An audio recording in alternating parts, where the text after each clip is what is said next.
Sherry, kenalin nama aku Silmi sebagai moderator di podcast kali ini yang akan membahas mengenai jalur PBUB UGM 2024, khususnya di cabang olahraga panahan.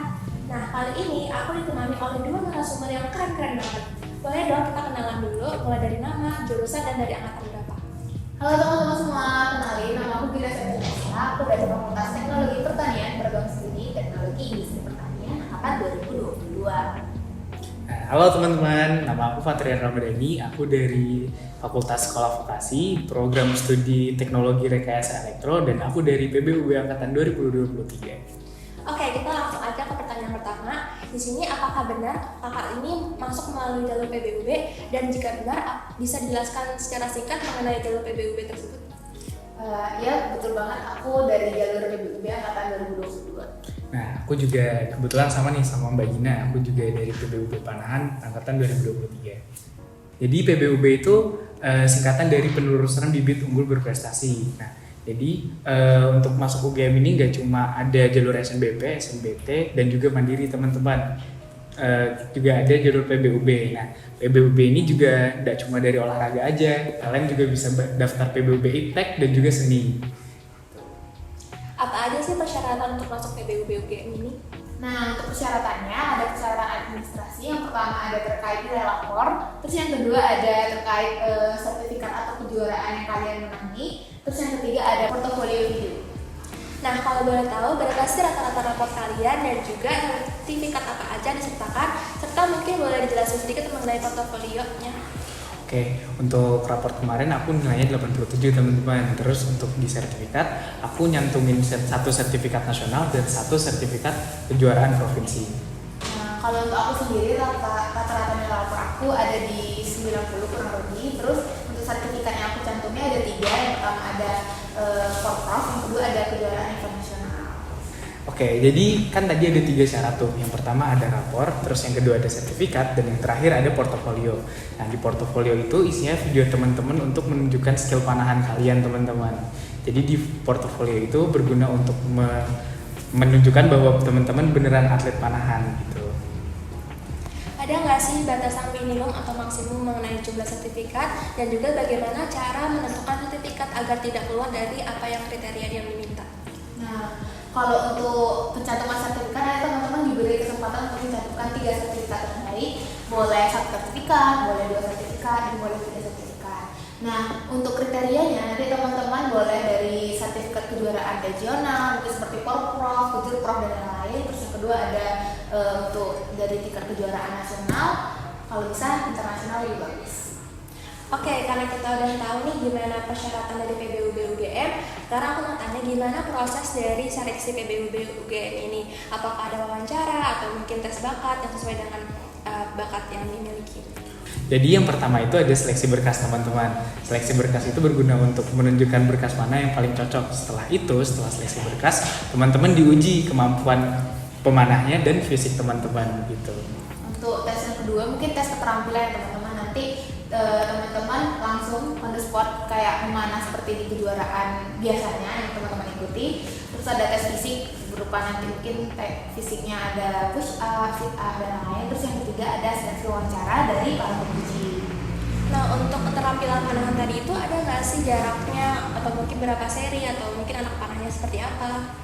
Oke, untuk ketentuan tadi itu sesuai sama yang teman-teman daftarkan. Misalnya kemarin saya daftar recurve nih, berarti saya mengikuti recurve nasional. Berarti di ujiannya saya menggunakan busur recurve dengan jarak 70 meter.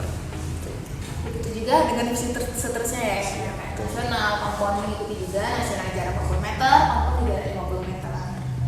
Oke, berarti begitu ya teman-teman tentang persyaratan dan proses seleksi PBUB UGM 2024. Jangan lupa untuk selalu up to date dengan persyaratan tahun 2024 agar tidak ketinggalan dan juga mungkin ada perbedaan di tahun-tahun sebelumnya.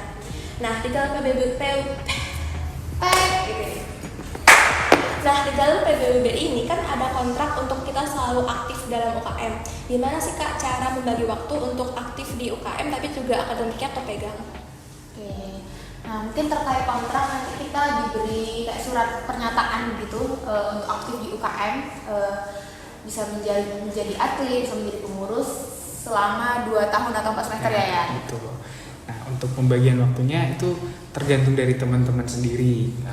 Kalau aku memanajemen waktuku dengan cara membagi waktu dengan cara time management gitu teman-teman. Nah, mungkin misalnya nih teman-teman kuliahnya pagi sampai siang, mungkin latihannya bisa sore. Terus misalnya kuliah pas banget di jadwal latihannya dapat kuliahnya sore, mungkin teman-teman bisa latihannya di pagi hari seperti itu.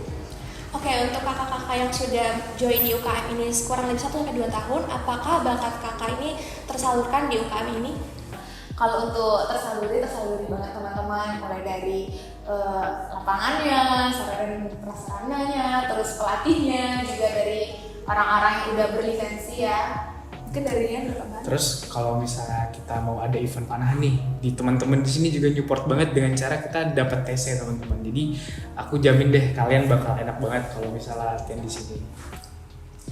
Nah, ada nggak sih Kak tips and trick untuk bisa memperbesar peluang lolos melalui jalur PPUB ini? Oke. Untuk tips and triknya itu pertama kalian riset ya. Kalian tuh riset jurusan apa sih yang kalian pengen, terus kalian tuh cari gini. Yang pertama kalian riset jurusan apa aja yang kalian pengen. Yang kedua kalian juga nentuin sertifikat terbaik kalian supaya kalian lolos di seleksi berkas. Yang ketiga kalian jangan lupa sering-sering latihan karena nanti juga ada seleksi fisik teman-teman. Kalau bisa. Oke, makasih banyak karena udah menjawab pertanyaan-pertanyaan aku tadi. Boleh dong dikasih closing statement untuk para pendaftar PPUB UGM 2024 nanti? Kalau closing statement dari aku, yang penting teman-teman jangan takut untuk mencoba mendaftar di PBUB tahun ini. Kayak mungkin ada berprasangka kalau nilai rapotku rendahnya atau kejuaraan yang aku ikuti ini masih yang kayak juara 3 terus event regional. Jangan takut teman-teman, masukin aja, nanti yang nentuin teman-teman diterima atau enggaknya urusan belakangan. Jadi closing statement dari aku yang pertama tetap semangat, yang kedua jangan lupa minta ridho dari orang tua, yang ketiga tetap berdoa kepada Tuhan Yang Maha Esa itu. Yang penting wani. Nah, kurang lebih gitu ya teman-teman informasi mengenai jalur PPUB di UGM. Jangan lupa untuk selalu pantau laman resmi PPUB UGM mengenai update-update terbaru. Dan terakhir, semangat untuk kalian semua yang sedang mendaftar di UGM melalui jalur PPUB maupun jalur lainnya. Semoga mendapat hasil terbaik dan sesuai dengan yang kita cita-citakan. Saya Sally pamit undur diri. Sampai jumpa di podcast selanjutnya. Dadah!